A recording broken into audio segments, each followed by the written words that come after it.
30-day backwards Bible reading challenge. Wheels came off the bus. Okay, not really, but I. Okay, so I read through Esther, Nehemiah, Ezra, and through Psalms 20. I'm gonna do this one thing. So I'm not gonna read all the Psalms in one go. I'm gonna intertwine a little a group of Psalms between the books. So like I will try to read the Psalms from 20 to 40, uh, and then while I read the next books are the Chronicles. And if you don't read many of the Old Testament, you should really read Nehemiah. It's uh it's another Moses again. It's another retelling of Moses' story. The the Jews have come back from exile. They're rebuilding the temple.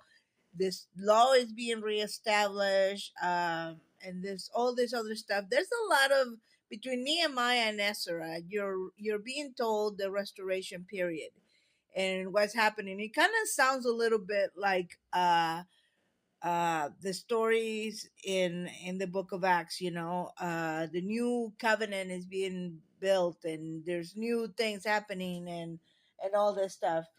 It's it's sort of a yet one more retelling of the Moses story, which in a way all points to Jesus, right? You know that this every single one of these leaders uh point to Jesus, and how they're less than because Jesus is the son of God, and he's perfect in every way.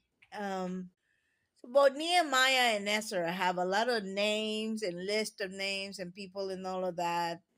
And here's something I found real interesting in Nehemiah. There was one portion where he sat down the people and he read to them from the book of the law.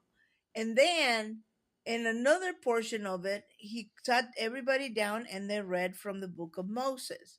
But isn't the book of Moses supposed to also be the book of the law?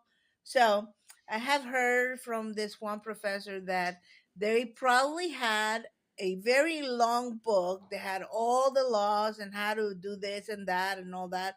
Because if you notice, some of the things that they do are not listed in the 660 laws that are given to them in Sinai. So, anyways, something to observe, keep an eye out for, and I'll tell you how it goes.